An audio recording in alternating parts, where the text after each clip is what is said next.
بابا جان آپ کہاں جا رہے ہیں؟ ان کے بیٹے اصفی نے پوچھا، جو ہر وقت بابا کے پیچھے لگا رہتا تھا۔ بیٹا میں کوٹا جا رہا ہوں، جو اپنے بزنس کے سلسلے میں اکثر دور دراز شہروں میں جایا کرتے تھے۔ وہ اپنے 3 بڑے بیٹے ٹیپو، سمر اور نعمان کے ساتھ کوٹے کے لیے نکل رہے تھے۔ یوں تو رحمت بھائی کے 5 بیٹے اور 1 بیٹی تھی، جو بہت ہی خوبصورت اور منت مراد کے بعد ہوئی تھی، جو سبھی بھائیوں، ماں باپ اور پھوپھی کی لاڈلی تھی۔ نام اس کا ان لوگوں نے جھمکی رکھا تھا۔ سب کے لاڈ پیار سے اسے بگاڑ دیا تھا۔ ہم نے کہہ دیا، ہمیں نہیں جانا تو نہیں جانا، ہمیں کشمیر نہیں جانا۔ سبھی بھائی اسے منع کرنے کی کوشش کر رہے تھے، پر وہ ایک ہی ضد پہ تھی، ہمیں پھوپھو کے ساتھ ہی رہنا ہے۔ بھائیوں کو بھی اس کے ساتھ گھومنا اچھا لگتا۔ پھوپھو کو ایسا اپنے سسرال بھی لے کر جاؤ گی کیا؟ پھوپھو نے طنزیہ کیا۔ پھوپھو ہم اپنے سسرال نہیں جائیں گے، پھوپھو کے ساتھ جاؤ گی؟ بھائیوں نے کہا۔ پھوپھو جائیں گی اگر تو ضرور جائیں گے۔ تب تو پھوپھو کو چلنا ہی پڑا۔ سبھی اپنی اپنی تیاری مکمل کر چکے تھے۔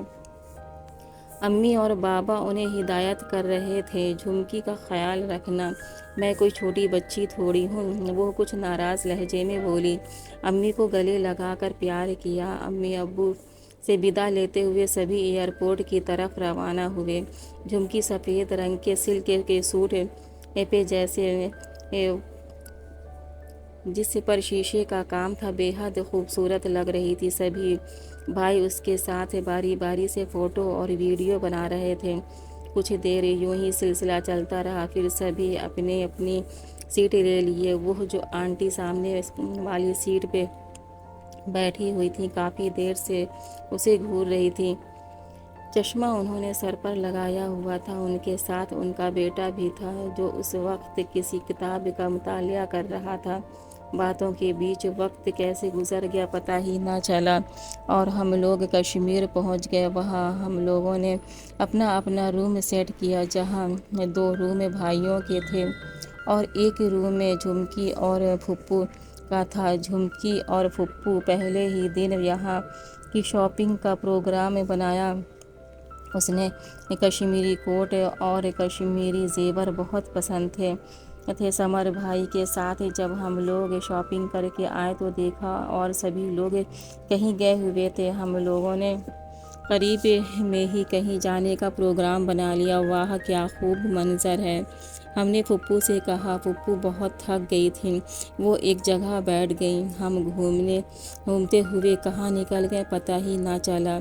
کیا ہم واقعی ان خوبصورت وادیوں میں بھٹک گئے ہیں؟ راستہ بھول گئے تھے؟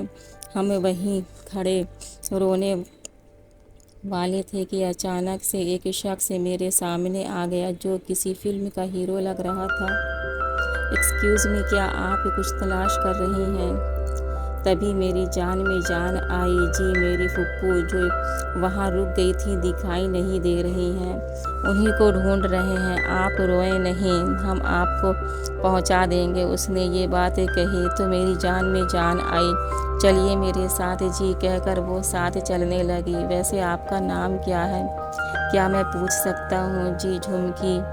کیا جھمکی؟ اس نے پھر سے کہا۔ بڑا پیارا نام ہے، آپ کی طرح۔ سامنے برف کے گڈھوں میں جھمکی کا پیر جاتے جاتے بجا، اور وہ گرنے والی ہوتی ہے کہ وہ شخص اسے بچا لیتا ہے، فوراً ہی ہاتھ آگے بڑھا کر اسے سنبھال لیتا ہے۔ ایک پل کو جھمکی کو گرتا ہوا محسوس کرتی ہے اور فوراً سنبھل جاتی ہے۔ شکریہ! اچانک سے اس کے منہ سے نکلتا ہے، شکریہ! آپ نے ہمیں دوبارہ سے بچا لیا۔ نو شکریہ، یہ تو میرا فرض تھا۔ اور تبھی وہ پھوپھو کے پاس آ جاتی ہے۔ پھوپھو پریشان نظروں سے اسے دیکھتی ہیں۔ کیا ہوا جھمکی میری گڑیا؟ یہ راستہ بھول گئی تھیں۔ آپ کا بہت بہت شکریہ، آپ نے اسے یہاں تک پہنچا دیا۔ کیا نام ہے آپ کا؟ جی احتشام، بڑا ہی خوبصورت نام ہے۔ کہاں کے رہنے والے ہیں؟ جی چنڈی گڑھ کے۔ کیا چنڈی گڑھ میں؟ کہاں؟ وہ تو ہم لوگوں کا بھی رہائش ہے، پھوپھو نے کہا۔ ہم لوگ ابھی ہی کر رہے تھے کہ سمر بھی آ گئے، جو کچھ کھانے پینے کی چیزیں اپنے ساتھ لائے تھے۔ تبھی احتشام اور ہم لوگوں نے مل کر ناشتہ کیا۔ جی پھپھو اب چلتے ہیں، کہتے ہوئے وہ چلا گیا۔ بڑا لائق لڑکا تھا، پھپھو نے کہا، اور ہم لوگ اپنے روم کی اور چل دیے۔ رات میں سونے کے لیے لیٹی ہی تھی کہ احتشام کا چہرہ آنکھوں کے سامنے آ گیا۔ رات بڑی مشکل سے نیند آئی، اس لیے صبح نیند وقت پہ نہ کھل سکی۔ پھپھو کا ناشتہ تیار ہو چکا تھا۔ صبح کے 11 بج رہے تھے کہ پھپھو نے مجھے پیار سے جگایا۔ جھمکی اٹھو، ناشتہ کر لو، چلنا نہیں ہے کیا؟ آج میری نظر جیسے ہی گھڑی پر پڑی اور میں خود کو روک نہ سکی، جلد ہی اٹھ کر ناشتہ کیا اور خود کو تیار کرنے لگی۔ یہاں ٹھنڈ بہت زیادہ ہے۔ ہم نے لانگ بلیک کوٹ پہننا مناسب سمجھا۔ جھمکی تمہارے اوپر یہ کوٹ بہت جچ رہا ہے، سمر بھائی نے کہا۔ جھمکی پر تو سبھی رنگ اچھے لگتے ہیں۔ ہم سبھی لوگ ناشتہ کر کے جانے کے لیے تیار تھے۔ آج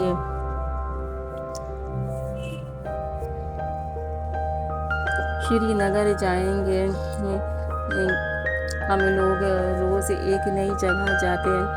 وہاں کی خوبصورت وادی جیسے ہم لوگوں کے لیے آنکھیں بچھائے ہوئے انتظار کر رہی تھی، جسے دیکھ کے دل کی گہرائیوں تک سکون اور ٹھنڈک کا احساس ہوتا، جو روح تک پہنچتا۔ وہ بڑے بڑے سے درختوں کی ہریالی، وہ برفیلی فرش، طرح طرح کے رنگ برنگے پھول اور بڑی بڑی جھیلیں جس میں رنگین ناویں ادھر ادھر گھومتی ہوئی، بہت ہی خوبصورت نظارہ تھا۔ وہاں کے لذیذ کھانے کے بھی اپنے مزے تھے۔ ہم لوگ روز ایک نئی جگہ جاتے۔ آج بھی ہم جب وہاں شالیمار باغ گئے تو وہی آنٹی جو ہم لوگوں کو ملی تھی دکھائی دیں۔ دیکھتے ہی انہوں نے پہچان لیا اور وہ پھپھو کے قریب آئیں۔ کیا یہ آپ کی بچی ہے؟ جی نہیں، میری بھتیجی ہے، بڑی پیاری بچی ہے، ہلکی کشمیری گڑیا لگتی ہے۔ کیا نام ہے اس کا؟ جھمکی، بڑا ہی پیارا نام ہے۔ مجھے اپنے بیٹے کے لیے ایسی ہی بہو کی تلاش تھی۔ انہوں نے یہ بات دل ہی دل میں کہا جو اپنی ملازمہ کے ساتھ تھی۔ انہوں نے چپکے سے فوٹوگراف لینے کے لیے کہا، جو اس نے بڑی آسانی سے کر دیا۔ ٹائم بہت زیادہ ہو گیا تھا۔ کل کی فلائٹ سے ہم لوگوں کو چنڈی گڑھ کے لیے نکلنا تھا۔ ان لوگوں نے کچھ شاپنگ کے بعد وہاں سے نکلنے کا ارادہ کیا۔ سفر بہت ہی خوبصورت تھا۔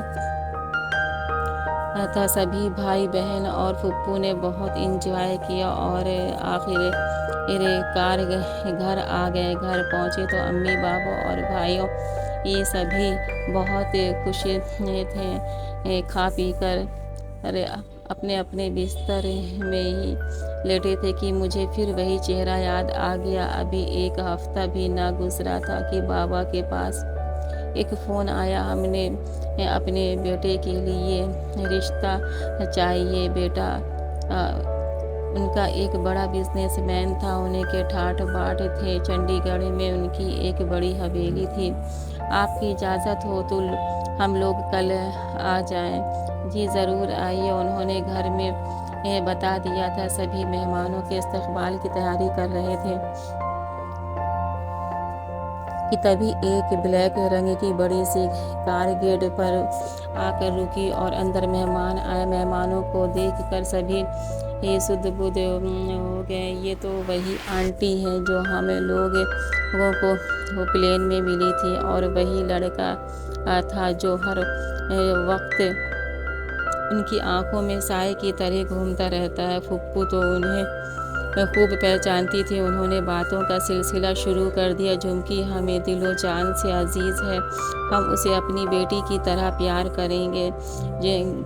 ان کے گھر والوں کو بھی لڑکا بہت پسند آیا تھا۔ تبھی دونوں طرف سے شادیوں کی تیاریاں شروع ہو گئیں۔ حالانکہ جھمکی کے گھر والوں کے لیے جھمکی کا بداع کرنا اتنا آسان نہ تھا۔ سبھی لوگ پھوٹ پھوٹ کر رو رہے تھے۔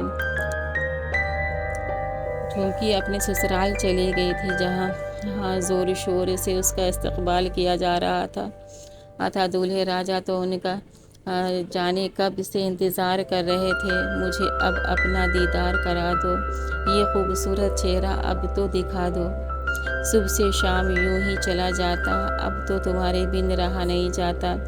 احتشام نے اسے دیکھتے ہی یہ اشعار پڑھے تو اس کے چہرے میں مسکراہٹ آ گئی۔ جھمکی، ہم نے آپ کو دل کی گہرائیوں سے چاہا ہے، پہلی نظر میں ہی ہم نے